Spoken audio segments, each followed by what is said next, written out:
It's a remote wipe capability. We have all of that on all of our devices. Yeah, self-destruct, like baby. Yeah. If we can make smoke come out of it, that'd be awesome. I know. It took its own little pill. You're listening to the Help Me with HIPAA podcast, where HIPAA and humor collide to make learning fun. Your delightful hosts are Donna Grindle and David Sims. Relax. HIPAA help is on the way. Welcome to the Help Me with HIPAA podcast. My name is David Sims of HIPAA for MSPs, and joining me as always is Donna Grindle of Cardin Compliance. Good morning, Donna. Good morning, David. How have you been? You had a conference this past week, right? Yeah, I've been on the fall speakers tour.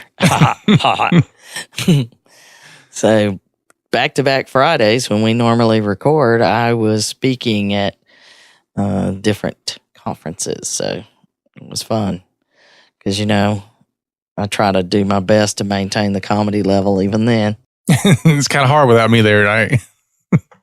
Yeah, really. There's some times where I'm like, I wish David was here because he'd say something stupid right now. And it'd be really funny. But now I got to come up with it. But and then laugh at yourself instead of me. Yeah. There's sometimes where I say things and it's like I make a comment you would have laughed at, but everybody else didn't get it. And then there's times where I say things and it's like, oh, man, that was a good one. I don't know where that one came from. Like I had a slide that was talking about on-site audits coming up for OCR audits. And I had this picture of this little boy with his hands over his eyes like, no. Mm-hmm. And I said, I should change that picture. I just realized what it needs to be, a proctologist. All right, so there you have it. There's and at that point, Carla put her head on the desk.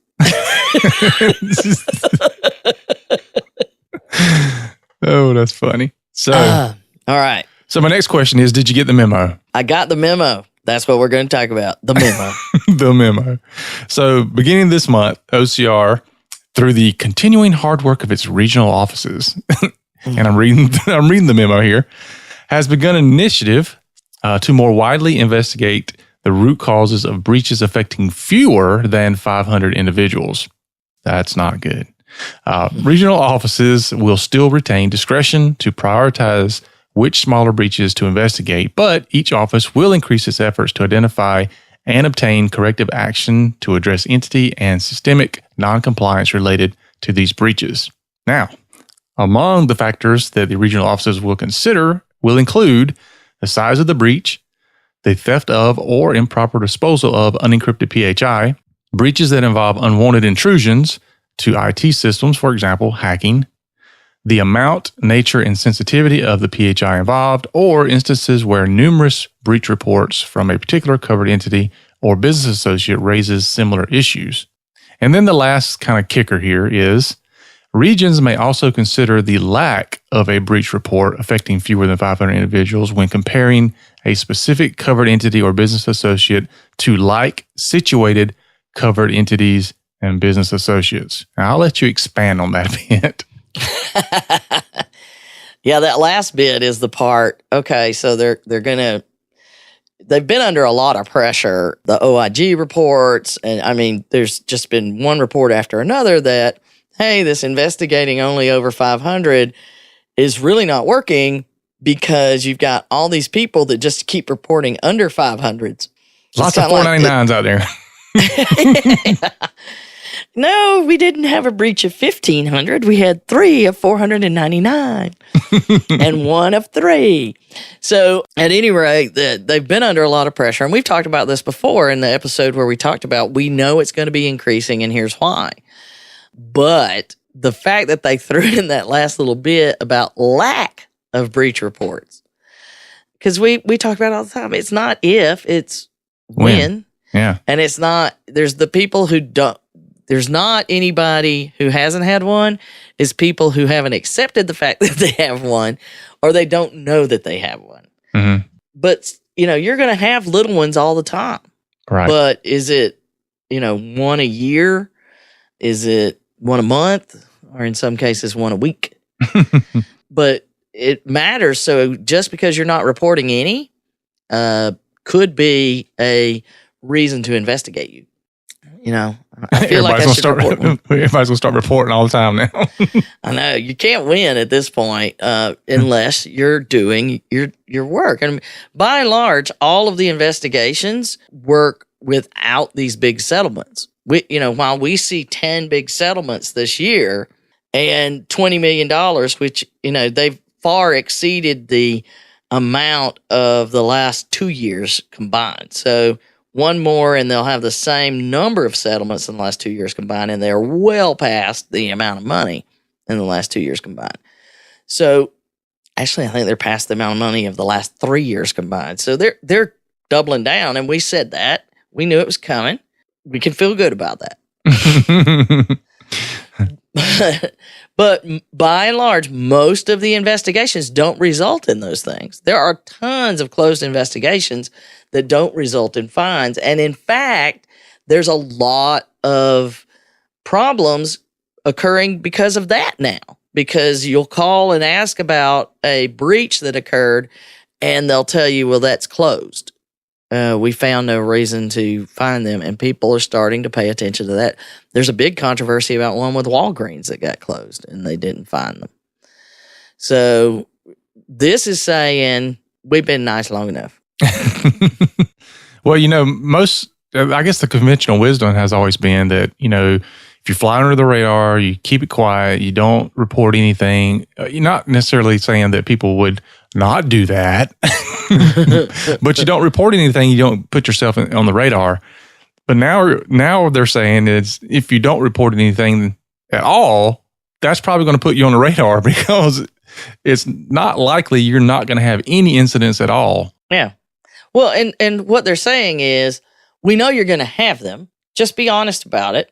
And if you're doing what you're supposed to be doing, then what you have are going to be cases where you learned something that you hadn't planned for or something like that. But it's not that I haven't, I've planned for nothing. Yeah.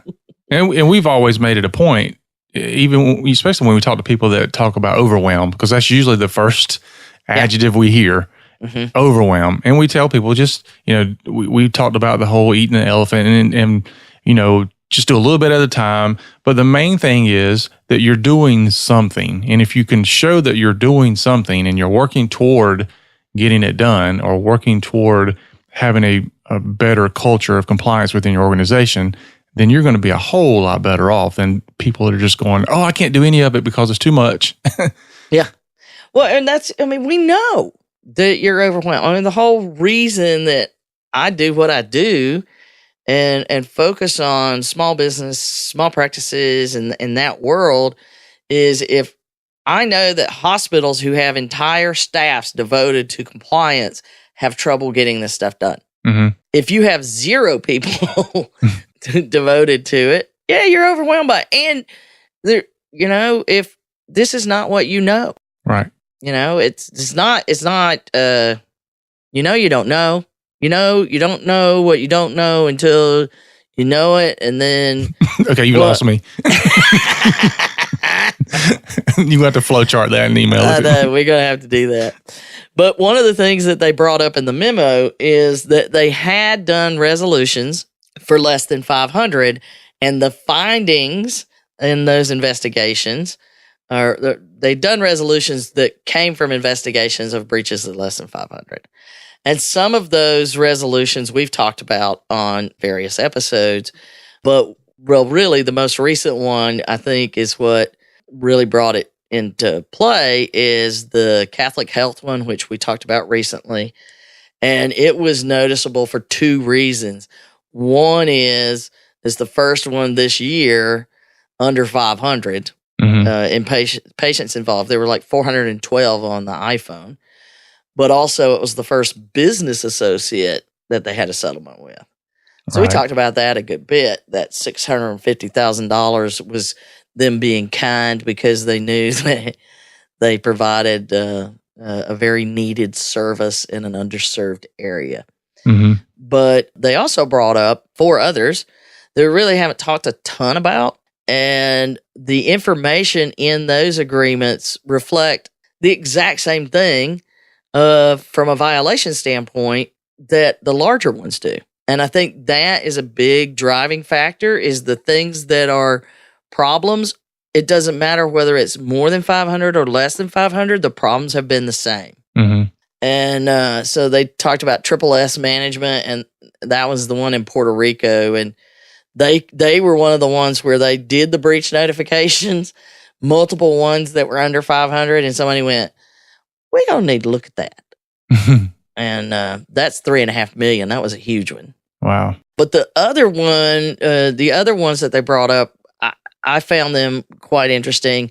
In particular, the one that was with St. Elizabeth's Medical Center, because there were two different cases under or right around 500. One was right under 500 that was reported. $499.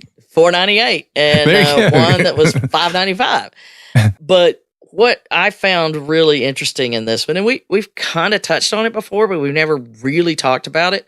In this case, it was workforce members filed a complaint with HHS saying they're having us do this, share documents on internet-based systems with no security in place. Oh, wow. And so the workforce members felt concerned enough that they actually reported it. And for those of you out there that's a tough place to be. I can't imagine being in that situation as an employee to say, you're telling me to do something that I know is in violation of the law. It's not proper care for our patients, and I don't know what to do. Yeah. And you can do it anonymously, but as those in charge, do you really expect your employees to be put in that situation? Once we educate them and they start to realize what's happening, how, it could happen to you, I guess is what I'm saying. Yeah. Well, your workforce, we talk a lot about the workforce being typically part of the problem because people is probably the number two reason for breaches. It's always people. Yeah. It's people. It's people. But we don't talk about a lot of times how your workforce is actually also your best defense against those things, and them being educated and seeing where there might be problems and things that need to be addressed is actually a plus, because they should be taking that information that the workforce is providing and then making things better. But I guess in this case, that didn't happen. Well, that Poneman study this year brought that up. That the majority of the breaches were found either by individuals in the company doing it and bringing it up, raising their hand, or an audit finding it. So, yeah, they are your number one problem and your number one defense. Mm-hmm. Because you're working in a culture of compliance when the people in charge say, if you see something that you're concerned about, raise your hand. Notify people. Here's the email for the HIPAA team. Here's this, and this, so that you can let people know something needs to be evaluated. And then the team that evaluates it can decide it's not on you. Right. But in that case with St. Elizabeth's, they did that. And then, of course, stolen laptop, blah, blah, blah. But they had one where a previous employee had used a personal laptop and USB drive and put patient information on it. Oh, gosh. And then they were no longer an employee. So this goes back to bring your own device and your termination checklist. Because if you're going to let people use their own equipment, there's a whole lot of stuff you got to worry about. And a lot of companies are like, oh, great, that's one less laptop I have to buy. But we want you to be able to work wherever you need to work, and since we live in an environment where everybody's supposed to do two jobs, and if you are in an environment where you're not responsible for two different job descriptions, more or less, count yourself lucky, because that's what everybody has to do today. So you got to get part of it done at home if you have a family at all. And so I see why people do it, but still, you got to have a plan, people. It's the people. And in that case, I don't know that the employee was malicious about it. The employee quit and nobody checked. There was no checklist. Mm-hmm. So there you have it. So you need a checklist. Yeah. Well, you need a checklist on a lot of things. Absolutely. And then the other one they brought up, 148 patients on a laptop stolen out of an employee's car. Man, that happens so often. Yeah. I'm paranoid about our laptops, and we encrypt them and we do all of this other stuff. So, and we don't even really store PHI. We just have access to a lot of things, but we don't store PHI, but everything's encrypted with multiple complex, multi-factor, blah, blah, blah, because, we're paranoid. Yeah. And I have a self-destruct mechanism on mine as well. Not literally, but I do have a data. It will. I can set this thing in motion to where the next time it connects to the internet, it will completely wipe the whole machine. Yeah, we do too. It's a remote wipe capability. We have all of that on all of our devices. Yeah, self-destruct ready. Yeah. If we can make smoke come out of it, that'd be awesome. I know. It took its own little pill. But we have all that capability. But you know what? We don't leave our laptops in our car. Nope. They're insured. They're protected. I wouldn't have to report anything to anybody, but it would just still freak me right on out. So I don't like leaving them in my car, and we carry them into restaurants. And I met somebody, a business partner, for lunch the other day. I'm walking in with the bag with my computer, and she's like, "Are you a rule follower?" I was like, surprisingly with this, yes. Not always. Yeah, other things, not so much. But it's a huge problem. It happens all the time. We hear about it all the time. And if you're not dealing with it, come on. And in most of these cases, in particular this QCA health plan in Arkansas, I believe it was one of the ones where they said they did multiple risk analysis. So they're doing the risk analysis. Yay. We did the risk analysis, and in every single one they did, they said this is a risk that we need to deal with. Mm-hmm. And then never did anything. So that's the huge problem, is you're not taking that next step. And it was a point that I was trying to get across, is you have to do not only the risk analysis, but actually take action. And I guess we don't, people do the risk analysis and they say, okay, I'm good. But then they show that they've never looked at it again. Get it out. Let's copy it over. And it's all the same stuff. Do we need to add anything new? Okay, good. We're done again. So you got to do the work. Right. And that's the same thing with Hospice of North Idaho. It's a hospice. They're not huge. Mm-hmm. And another stolen laptop, 441 patients, and they were fined $50,000. $50,000's right up there with Consuela money. You know what I'm saying? Yeah, it's an expensive laptop. Yeah. So the big point that we need to get across is you got to do your risk analysis, and then you have to have proof that you actually did stuff on the risk analysis. And that is apparently the next step, is that maybe that it's being drilled in enough that you have to do the risk analysis with the very next part of the law. What do we do with it now that we have it?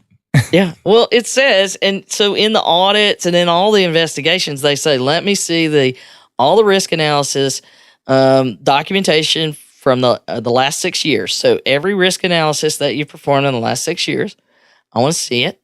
And the associated risk management plan that goes with it. So I've identified all these things, and here's my plan to take care of the things that I've identified, particularly the high risk items. Mm-hmm. And if I'm showing the same stuff every year, and the plan is, hopefully nothing will go wrong. That's always the plan. Isn't that the plan? Oh, we're fine. We'll deal with that later. There's not enough money. There's not enough time. And then there's really not enough money or time because now your back's against the wall. What could possibly go wrong? It's the people. But, we've talked about, and you came up with this idea, and I'm giving you credit for it as much as I hate it. I could just hear it in your voice, the disappointment. But that we start documenting decisions to do nothing. If you don't, because that was a big piece that we talked about in the desk audits, was that, a key piece is if you don't have one of these things we're asking for, you can't just go, got nothing, and move on. Just got nothing. Skip that one. Not applicable. Can we come back to that? Yeah. I'll just skip this one and we'll come back to it later. Is it multiple choice? Do-over, whatever. But, you can't do that on the audits, and you're not going to be able to do it on investigations either. Is if I ask you for those risk analysis that you did over the last 6 years, and you have none, or you have one, and then you have no risk management plan, or I ask you for your sanction policy and you have no sanction policy, I ask you for your encryption plan and you have no encryption plan, then you have to give me in writing why you didn't do it. So your idea was a very good one, because we talk all the time and we have people call us and talk to us. I mean, in my sessions that I've been doing, multiple sessions lately, I think I've done like 4 or 5 in the last 3 weeks. And in many cases, we have people that come and talk to us and say, how can I convince them to do this? Mm-hmm. So in true helpmewithhipaa.com fashion, I come up with an idea that produces work for you. Yes, indeed. And then you provide critiques of the work that I do. That's what I'm here for. Yeah. So I made a form called the HIPAA discussion documentation form, and we're gonna put it on the website so that you can get it. And we've started telling everybody, because David had this idea, because people are asking us this all the time. And so, what is it that you document? Well, we just made this little form, and you have the date, what staff was included, what topics were discussed, what decisions were made. Because deciding not to decide is still a decision. Mm-hmm. We'll talk about it later, is the decision. Or we will bring it up at the next meeting. That's the decision. And then have somebody sign it, because all of that documentation that you're supposed to provide needs to be signed by someone in charge. And we're talking like CEO, owner, board, something that is making that decision. So the little form we're going to put out there for you, it's pretty simple, straightforward. It just gives you that list of all those things, and you can come get it. And it's got our name on the bottom of it, and it might help. And at first, I didn't even put that on there, and David pointed out, you kind of should, because you're in business, so you get some credit for it, number one. But number two is you can show that it wasn't your idea, so that people don't say, what are you doing? You say, hey, you want me to take control of this? I'm learning how to do it, and we've got to document everything. I heard this podcast thing that talked about this document thing. It gave me a PDF thing, and here we are. Yeah, and here we are. So we are making decisions not to do things, but we've got to document this, because if we don't have it, they're going to ask us why. Mm-hmm. And I have to be able to provide documentation as to why. So if your decision is, we need to do a risk analysis, and the discussion was that the administrator said, I'm not really sure how to do this. I'm not very educated. I would like to call in these people. This is what it cost. And the decision is, we can't afford it. We need you to do what you can with what you have. Mm-hmm. Write it down. And you'll be much better off with the documentation that you didn't do nothing than no documentation that you didn't do nothing. Exactly. At least you're having discussions about it, and you're bringing it up, and not completely ignoring it. I mean, completely ignoring it is the worst thing you can do. And without any documentation, you're completely ignoring it. But if you're showing that you're having at least regular discussions trying to figure out how to get it done, or you're having regular discussions on, we need to build a policy or whatever. So maybe you don't have a documentation plan in order, and maybe you don't have, and you're just struggling to get the ball rolling, so to speak. Use this form. It's something. And it was David's idea. Thank you. If you could see me now, I'm taking my bows. Although I know you just mouthed off. You didn't actually come up with what would it be on the form. You just said, I don't have to do that. I just have to come up with the idea. I don't have to execute. I'm a big thinker. We don't get boggled into the details. Yeah. Well, I try to do that, but then I'm with, working with you, and what are you going to do? So, what do you mean, what am I going to do? Well, meaning, what am I going to do? I've got to deal with you. So, David had the idea, and then it would have just sat there until I do something, which is what happens when we have these ideas and we say we're going to do these things, and we still want to do these things, but I don't have time, so nothing happens. But that'd be great for you to do, Donna. I think we should do that. I think we can sell it whenever you get it done. But you're so awesome at it, though. I mean, you're just good. That's all I can say. You make me want to poke my eyes out sometimes. I know. But so we're going to give you that form, and the other thing, we're going to put a link out there, because you know how it mentions is the regional offices decide about these investigations. It's not like everything goes to Washington to decide. So that's why you'll see in some areas some things happens. It gets down to splitting hairs, really, on how people see the law and interpret it, and how well you're able to document things and show that you're trying. Gives you that variable between, hey, we had a problem and we're trying to fix it, and hey, we had a problem and we're going to pay a lot of money, and then we're going to have somebody monitoring us for the next 3 years. Mm-hmm. There's a big difference. Yep. So one of the things we're going to put out there is the contact information, the link that gives you the OCR headquarters and regional offices, so that you know where your regional office is. And they insist that you can just call them up and say, hey, what up? Yeah, reach out to them and see who you can send a gift basket to.